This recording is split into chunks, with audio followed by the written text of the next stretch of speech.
Hi, my name is Claudia, and in this video I will actually be presenting to you my presentation over my disease project, which is gas gangrene.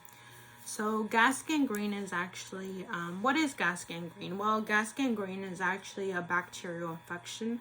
This bacterial infection has the ability to produce a gas in the tissues.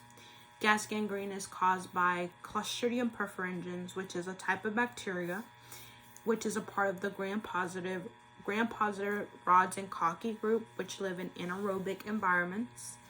Clostridium perfringens also has a fast reproductive rate. Not only this, but it is usually found as well in soil and inside the human intestines.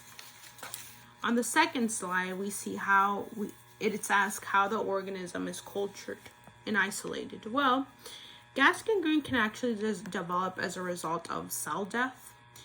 Ischium, which is low energy, can actually occur, which will mean that the blood can either be lowered or interrupted.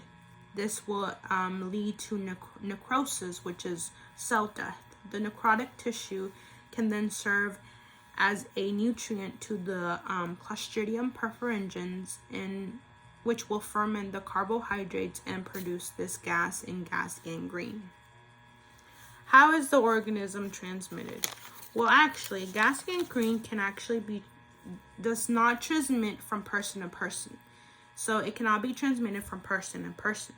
But a way that gas gangrene can be transmitted is by having poor infection controls, having deep, open, severe wounds, having dirty muscles that contain some type of stool or even vegetative state matter. When can it develop? In my research that I did, gas gangrene can actually develop with certain injuries or, and having high-risk surgeries. High-risk surgeries can include the colon surgery or the gallbladder surgery. Another way it can develop is by having open, severe wounds and not taking care of them, especially military type of wounds. Mechanism by which the organism works. The mechanism by which the organism works is that it is a membrane disrupting toxin. Clostridium perfringens are actually exotoxins that will disrupt the phospholipids. One exotoxin, a cytotoxin, will actually cause massive red blood cell disruption. Some signs and symptoms. Well, some signs and symptoms of gas gangrene is that gas gangrene has some visual and physical. Some visual characteristics is that you will start to see the infected area be swollen. After being swollen, it will have a pale appearance, later turning into a reddish appearance, and finally turning into a blackish greenish type of appearance. Another visual characteristics is that around the infected area, large blisters will start to appear with a gas bubbles around the blisters. These gas bubbles will basically cause a fluid drainage along with a rotten smell. On the eighth slide, I have two pictures here. The first picture on the left side is actually a person who has been infected with gas gangrene. And you can see here all the stages of starting from a yellowish appearance to a reddish and finally turning into a blackish appearance. On the far right, we can actually see the infected area with the gas bubble around the blisters. As you can see, it's actually on the person's back thigh. Diagnosis. Actually, the way in which doctors can diagnose gas gangrene by 4 types of exams. The first type being a blood test, the second a fluid or tissue culture test, an imaging test, and a surgery. With surgery, doctors can actually produce surgery to see how much of the tissue has been infected. Not only that, but it can have the doctors can have a better look at it. The imaging test can include X-rays, CT scans, or MRIs. The doctors with this have the ability to show and see the organs, the blood vessels, and the bones, and doctors with this can actually see how far gas gangrene has spread. Fluid or tissue test. Fluid or tissue culture. Here, a fluid from a blister on the skin can be examined, be an examined bacterial, or the doctor can also look at the tissue sample under a microscope.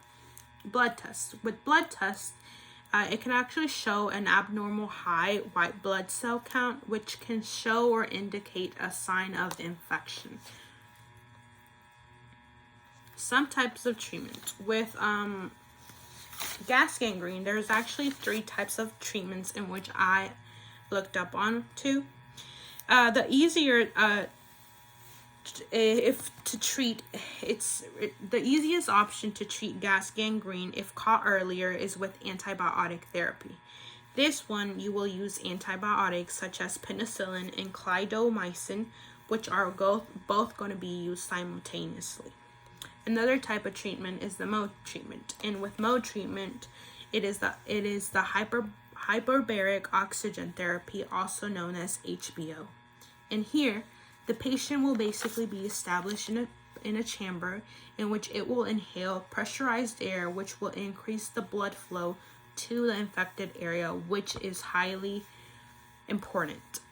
But some of the risk with hyperbaric oxygen therapy is that the pressure and oxygen toxicity is a great treatment, but very controversial because it can administer 100% of oxygen to patients for long periods of times, and it's better used than surgery or exertion. The most effective type of treatment with gas gangrene is actually amputation. I say this because before doctors can even have the ability to diagnose gas gangrene has already developed highly in the tissue, and there's no way of saving that tissue. So the most effective type of treatment for gas gangrene is actually amputation.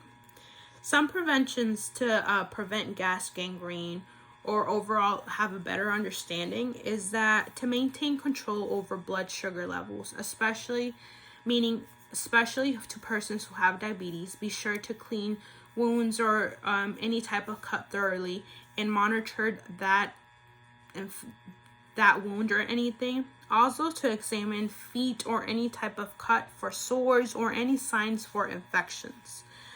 Also to clean proper wound control, to clean surgical wounds and tools, and finally but not least, remove all foreign objects and dead tissue from the wounds. I hope you have enjoyed my project as I come to an end. I hope I have informed you correctly over what I have learned for gas gangrene, and other than that, thank you.